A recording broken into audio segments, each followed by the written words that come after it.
Siempre que el mercado de las criptomonedas sube o baja, todo el mundo se pregunta ¿por qué? La respuesta corta es casi siempre porque el BTC está subiendo o bajando. Donde va el BTC, van el resto de las criptomonedas. Esto nos lleva a preguntarnos ¿qué provoca la subida y la bajada del BTC? Un informe reciente de una de las mejores empresas de investigación del sector tiene todas las respuestas. Respuestas que pueden ayudarte a predecir el próximo gran movimiento del mercado. Por eso, hoy vamos a resumir este informe y a contarte cómo puedes utilizar sus conclusiones para jugar con ventaja en el mercado de las criptomonedas. Si tienes criptomonedas, este es un vídeo que no te puedes perder. El informe se titula, citamos, Las fuerzas que mueven al Bitcoin. Ha sido publicado por la empresa de investigación especializada en criptomonedas K33 y dejaremos un enlace al informe en la descripción. Nos gustaría señalar rápidamente que para acceder necesitas una cuenta profesional y que los miembros del Club Coinburo tienen un 50% de descuento. El informe comienza con una breve introducción en la que los autores explican que el objetivo es presentar un marco que determine qué provoca que el BTC suba o baje. En particular, este marco tiene en cuenta el hecho de que algunos de estos factores cambian e interactúan entre sí. No obstante, advierten que, en teoría, es imposible predecir el comportamiento del precio del BTC con un 100% de certeza y que podría haber otros marcos mucho más precisos. Aún así, creen que el suyo es un buen punto de partida para averiguar cómo se mueve el ticker de BTC. Esto enlaza con la segunda parte del informe que pretende sentar las bases del planteamiento de los autores. Estos subrayan el hecho de que el BTC no solo es escaso, sino que su suministro está predeterminado por las reglas del protocolo de Bitcoin. Esto lo diferencia de otros activos que tienen una dinámica de suministro menos predecible. En la tercera parte del informe ponen la carne en el asador. ¿Qué determina el precio del BTC? La respuesta corta es múltiples factores y lo interesante es que observan estos factores a través de la lente del momentum. Concretamente, cómo incrementan el comportamiento del precio al alza o a la baja. Vuelven a destacar el hecho de que estos factores de momentum pueden interactuar entre sí y a menudo se turnan para ser los principales impulsores del comportamiento del precio del BTC. Los autores agrupan estos factores de momentum en tres categorías: factores de demanda, factores de suministro y factores estructurales. Por cierto, si te está gustando el vídeo hasta ahora, no dejes de darle al botón de me gusta para ayudar a que otras personas lo encuentren y disfruten. Y suscríbete al canal y a sonar la campanita de notificación para no perderte el próximo. Con respecto a los factores de demanda, señalan que el suministro inelástico de BTC hace que el lado de la demanda de la ecuación sea el más importante. Dentro de esta ecuación, los autores identifican 6 factores: sentimiento, noticias, utilidad, macroeconomía, ciclicidad y accesibilidad. Empezando por el sentimiento, los autores dividen este factor en 3 categorías: titulares de BTC a largo plazo, inversores institucionales e inversores minoristas. El sentimiento de los titulares de BTC a largo plazo puede evaluarse mediante un análisis dentro de la cadena. Para las instituciones puede evaluarse analizando el trading de futuros de BTC en Exchange Traded como el CME, y para los inversores minoristas puede evaluarse observando aspectos como el tráfico web. No es sorprendente que los titulares de BTC a largo plazo tiendan a vender cuando el sentimiento es alto y a comprar cuando es bajo. Tampoco es sorprendente que los inversores minoristas sean los principales impulsores de estos movimientos provocados por el sentimiento, ya que compran cuando los precios son altos y venden cuando son bajos. A este respecto, los autores revelan que la actividad de trading minorista en Coinbase sigue siendo muy baja y se encuentra en niveles similares a los del comienzo del anterior mercado alcista a finales de 2020. Esto sugiere que los inversores minoristas aún no han llegado realmente y que el actual mercado alcista está a punto de entrar en su fase parabólica. Para más información sobre cuándo podrían subir las altcoins, utiliza el enlace que hemos dejado en la descripción. Volvamos a las 3 categorías del factor sentimiento. Recuerda que los inversores institucionales están en la tercera categoría. Lo fascinante es que el precio del BTC tiende a seguir lo que hacen los inversores institucionales en los exchanges TradFi como el CME. En otras palabras, van por delante de la curva. Naturalmente, señalan que todos los traders deberían prestar mucha atención a cambios como el interés abierto de los futuros del BTC en el CME, así como a las entradas y salidas de los ETFs de Bitcoin, ya que pueden predecir el comportamiento del BTC en las horas o días siguientes. Este es el momento adecuado para hacer un pequeño paréntesis. Hoy tenemos que hablarte de la página de ofertas de CoinBureau. Allí encontrarás las mejores ofertas del sector de las criptomonedas. Para empezar, te proporcionamos bonificaciones de hasta $40,000 en algunos de los mejores exchanges. Y eso no es todo. También puedes conseguir descuentos en monederos hardware, bonos de registro y descuentos en comisiones de trading de hasta el 60%. Increíble. Para encontrar todas estas ofertas, date una vuelta por nuestra página web o sigue el enlace que dejaremos en la descripción. El siguiente factor en el ámbito de la demanda son las noticias. Los autores relatan cómo el BTC alcanzó máximos locales en torno a anuncios importantes, como el lanzamiento del ETF de futuros de Bitcoin en octubre de 2021.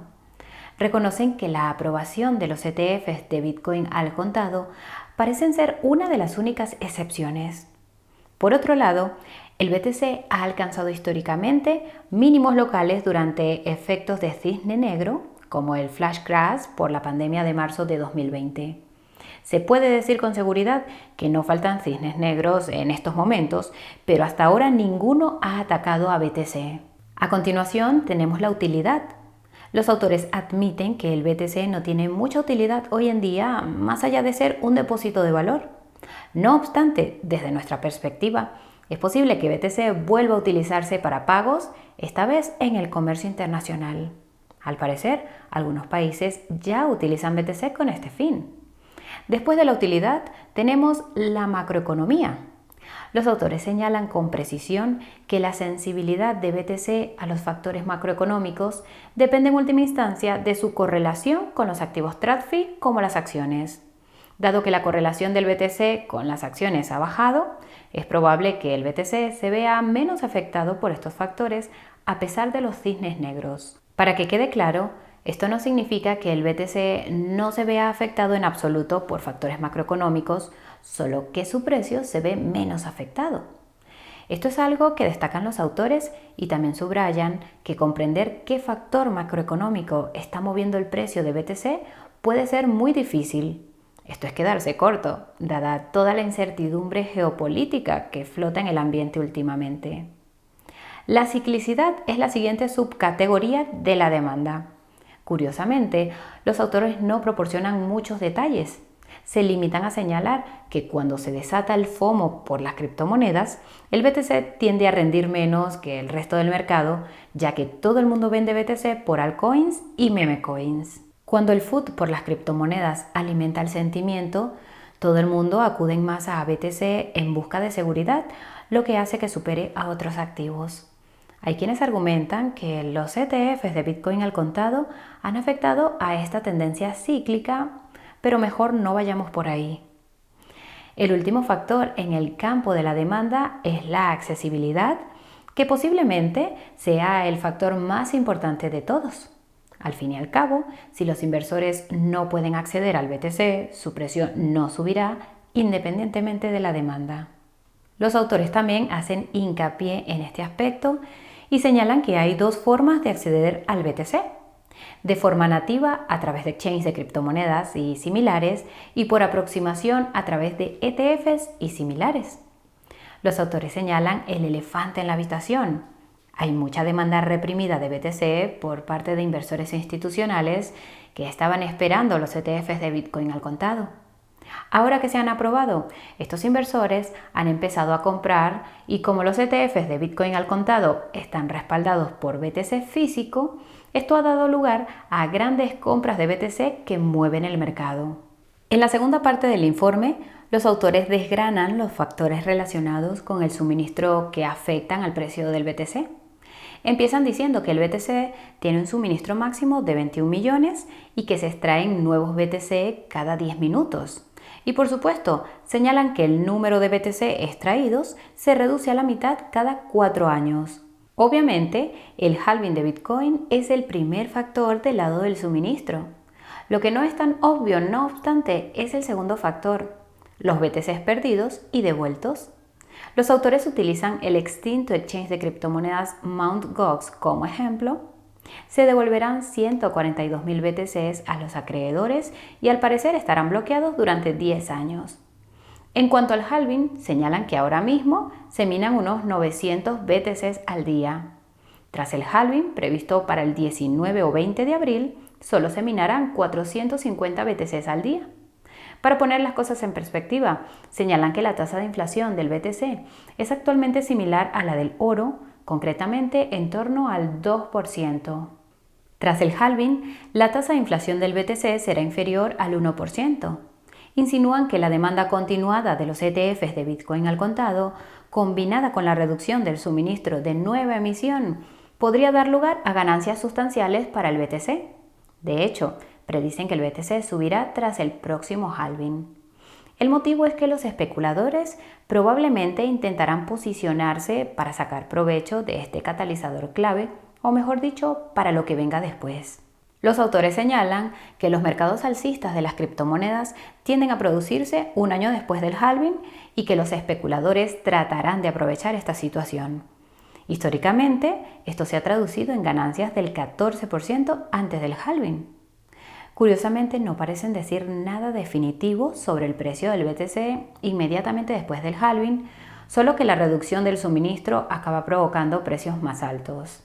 Nosotros creemos que el movimiento del precio del BTC inmediatamente después del halving podría ser de neutro a negativo basándonos en los anteriores ciclos. Es de suponer que esto se deba a que la burbuja especulativa se desinfla y el BTC revierte a la media. En cualquier caso, respecto a los BTCs perdidos y devueltos, los autores recuerdan al lector que se cree que Satoshi Nakamoto, el creador de Bitcoin, posee 1 millón de BTCs que teóricamente podrían venderse sin previo aviso. Admiten que esto es muy improbable, pero que BTC sigue teniendo otros riesgos de choque de suministro mucho más probables. Además de la devolución del BTC de Mt. Gox, el gobierno de los Estados Unidos sigue teniendo en su poder unos 200.000 BTCs que incautó del mercado de la Dark Web, Silk Road y similares. Señalan que se espera vender alrededor de 111.000 de estos BTCs y recuerdan al lector que las ventas de BTC que se planearon el año pasado nunca llegaron a producirse. Seguro que no tiene importancia. Los autores también mencionan el hecho de que se espera que se devuelvan al exchange Bitfinex 96.000 BTCs del hackeo de 2016 y que el exchange utilizará el 80% de estos BTCs para recomprar y quemar su token LEO. No obstante, hasta ahora solo se ha devuelto una pequeña parte de los fondos hackeados a Bitfinex, que es la empresa hermana de Tether. Seguro que tampoco tiene importancia. En la tercera parte del informe, los autores abordan la tercera familia de factores que afectan al precio del BTC, que como recordarás son factores estructurales. Identifican 7: rebalanceo de carteras, comisiones de gestión, estrategias de tesorería, apalancamiento, operaciones de carry trade, ciclicidad y mineros de Bitcoin. Empezando por el rebalanceo de carteras, explican que a medida que el BTC empiece a introducirse en las carteras institucionales, según la estrategia de rebalanceo que utilizan muchas instituciones, se comprará cuando tenga un rendimiento inferior y se venderá cuando tenga un rendimiento superior. Esto podría limitar la volatilidad de BTC, pero también aumentar su correlación con los activos TradFi. De hecho, hay quienes dirán que esto ya está ocurriendo. El siguiente factor son las comisiones de gestión. Señalan otro elefante en la habitación, el ETF de Bitcoin de Grayscale. Para contextualizar, tiene las mayores comisiones de gestión de todos los ETFs con un amplio margen. Es probable que estas comisiones de gestión contribuyan a las salidas de su ETF. No se trata de algo exclusivo del ETF de Bitcoin de Grayscale, al menos no de la forma que piensas. Verás, Para pagar estas comisiones de gestión, las gestoras de activos venden periódicamente parte de las acciones del ETF, lo que en términos prácticos significa vender pequeñas cantidades de BTC. Como referencia, los autores utilizan el fondo GBTC de Grayscale, que vendía 32 BTCs al día como parte de sus comisiones de gestión. Afortunadamente, el hecho de que todo el mundo esté pasando a utilizar ETFs de bajo coste significa que la cantidad de BTC que se vende cada día como comisiones de gestión disminuirá a unos 6.5 BTC diarios en total.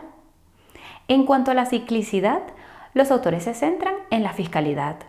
Señalan que después de un gran año, los inversores pueden tener grandes facturas de plusvalías que tienen que pagar e insinúan que esto puede provocar una presión vendedora a corto plazo. Ahora que lo pensamos, es posible que esta sea la razón por la cual últimamente se han estado realizando ventas de criptomonedas. El siguiente factor son las estrategias de tesorería. Señalan acertadamente que Tether ha sido uno de los mayores contribuyentes a este factor, ya que se comprometió a comprar BTC utilizando el 15% de sus beneficios netos el pasado mes de mayo. Desde entonces, Tether ha comprado decenas de miles de BTCs, creando una especie de soporte estructural para su precio. Los autores señalan que las compras de BTC de Tether también la convierten en una fuerza anticíclica, porque cuanto más suben los tipos de interés, más BTC puede comprar Tether. Para quienes no estén familiarizados, el BTC suele bajar cuando suben los tipos de interés. El problema es que esto supone que el suministro de USDT no disminuye, lo que probablemente ocurrirá si la subida de tipos hace caer al resto del mercado. La mayor parte de la demanda de USDT procede del trading. Hablando de trading, el apalancamiento es otro factor estructural crucial que afecta al precio del BTC. Los autores revelan que los inversores minoristas son los que más utilizan el apalancamiento para comprar o vender, mientras que los participantes más experimentados, como los creadores de mercado, suelen tomar el otro lado de la operación. También repiten algo que los seguidores habituales de Coinburo deberían saber. Las liquidaciones de largos apalancados hacen que el BTC caiga más de lo esperado, mientras que los short squeezes de cortos hacen que el BTC suba más de lo esperado. Es importante señalar que el apalancamiento influye principalmente en los movimientos a corto plazo. En cuanto a las operaciones de carry trade, los autores explican que se trata de participantes experimentados en el mercado que aprovechan las discrepancias entre los tipos de financiación de los distintos instrumentos de trading. En lenguaje sencillo, comprarán o venderán BTC junto con una posición larga o corta en la dirección actual del mercado cuando exista una discrepancia entre los precios al contado y los futuros. Por último, tenemos a los mineros de Bitcoin, que a menudo tienen que vender la mayor parte de su BTC para financiar sus operaciones. Las dos únicas excepciones son cuando el precio del BTC sube mucho, como ahora, y cuando los tipos de interés están próximos a cero. En el primer caso, los mineros no tienen que vender tanto BTC y en el segundo pueden endeudarse en lugar de vender BTC. La salvedad a tener en cuenta es que los mineros pueden verse obligados a vender más BTC después del halving si su precio es más bajo, algo que los autores no llegan a decir.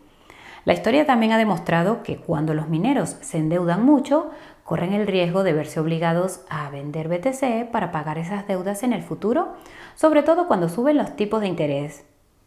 En la cuarta y última parte del informe, los autores ofrecen algunos ejemplos de cómo puedes utilizar su marco para operar con BTC.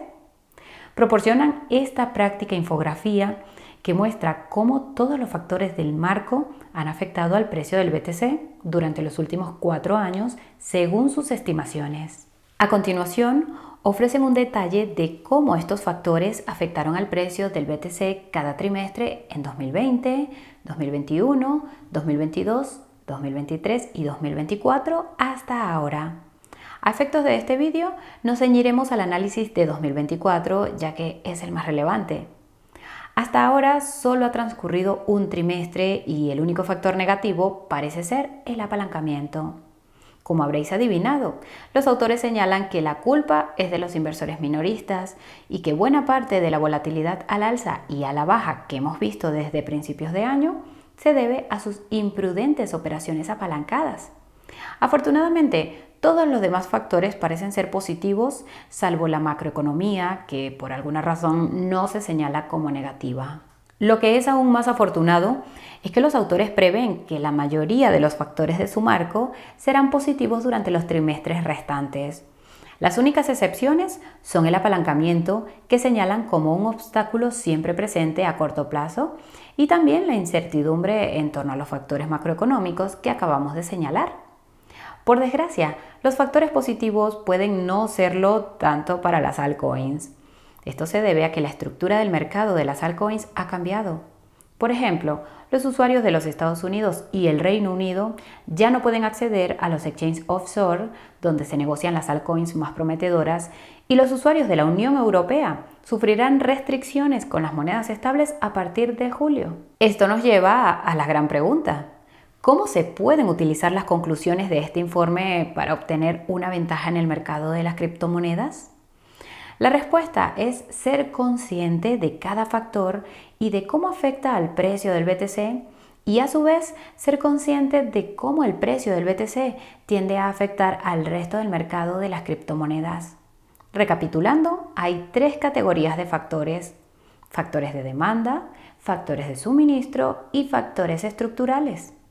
Los factores de demanda son el sentimiento, las noticias, la utilidad, la macroeconomía, la ciclicidad y la accesibilidad. Los factores de suministro son el halving y las criptomonedas perdidas y devueltas. Los factores estructurales son el rebalanceo de la cartera, las comisiones de gestión, las estrategias de tesorería, el apalancamiento, las operaciones de carry trade, la ciclicidad y los mineros. Como los autores han señalado a lo largo de este informe, el comportamiento del precio a corto plazo de BTC se ve más afectado por factores en los que los inversores minoristas desempeñan un papel importante. Esto se traduce principalmente en el sentimiento, las noticias y el apalancamiento. Los demás factores parecen estar más relacionados con el comportamiento del precio de BTC a largo plazo y con los inversores institucionales. No obstante, hay una excepción importante: la macroeconomía. Si hay algún gran factor macroeconómico que asuste a los inversores institucionales, también puede tener un efecto inmediato en el comportamiento del precio del BTC. La reciente subida del precio del petróleo es un ejemplo perfecto. Provocó la caída de las criptomonedas y las acciones, y las criptomonedas se vieron arrastradas a la baja por el sentimiento minorista y el apalancamiento. Lógicamente, si quieres jugar con ventaja en el mercado de las criptomonedas, tienes que centrarte en el sentimiento de los minoristas, pensar en cómo pueden afectar ciertos titulares al sentimiento de estos actores y cómo podrían verse afectados los precios por el apalancamiento. En el caso de las altcoins, también tienes que tener en cuenta la accesibilidad por las razones que hemos mencionado antes. La evaluación del sentimiento minorista puede hacerse utilizando varios indicadores de sentimiento, aunque el mejor de todos es probablemente lo que se publica en Twitter. Lo mismo puede decirse de cómo reaccionan los inversores minoristas ante determinados titulares. En cuanto al apalancamiento, se puede seguir observando los mapas de calor de liquidaciones. Estos te muestran aproximadamente dónde podrían liquidarse muchos largos y dónde podrían sufrir short squeezes los cortos. Ten en cuenta que dejaremos un enlace a todos estos recursos en la descripción. Evaluar la accesibilidad de las altcoins es sencillo. Parece que durante este ciclo, la mayor parte de la especulación con altcoins tendrá lugar en exchanges más regulados como Coinbase. Dicho esto, también ha habido mucha actividad minorista en los DEXs y es posible que la regulación de los CEXs provoque un mayor uso de los DEXs. Por tanto, no te olvides de hasta qué punto los factores macroeconómicos pueden afectar al mercado de las criptomonedas. Es cierto que seguirlos es más difícil, ya que requiere bastante experiencia. Un atajo que puedes utilizar es escuchar podcasts con expertos en macroeconomía. Solo asegúrate de que recibes un amplio abanico de opiniones. Por último, ten en cuenta la volatilidad adicional que experimentan las altcoins con respecto al BTC. Como regla general, las altcoins son entre un 50 y un 200% más volátiles que el BTC. Eso significa que si el BTC sube, la mayoría de las altcoins acabarán subiendo entre un 50 y un 200% más, y lo mismo ocurre si baja. Las altcoins tienden a funcionar mejor cuando el BTC cotiza lateralmente, algo que todavía no hemos visto. Haciendo un seguimiento del sentimiento, de los titulares actuales y potenciales, del apalancamiento, de la accesibilidad y de la macroeconomía, deberías ser capaz de jugar con ventaja en el mercado de las criptomonedas. Esto no significa necesariamente que vayas a hacerte millonario, pero con suficiente práctica podrías aprender lo necesario para perder menos dinero. Y hasta aquí el vídeo de hoy. Si te ha resultado útil, ayúdanos pulsando el botón de me gusta. Si quieres seguir recibiendo este tipo de contenido sobre criptomonedas, suscríbete al canal y a sonar la campanita de notificación. Y si quieres ayudar a otras personas en su viaje por este apasionante mundo, tómate un segundo para compartir este video con quienes puedan encontrarlo útil. Muchas gracias a todos por acompañarnos hasta el final. Nos vemos muy pronto. Chao, chao.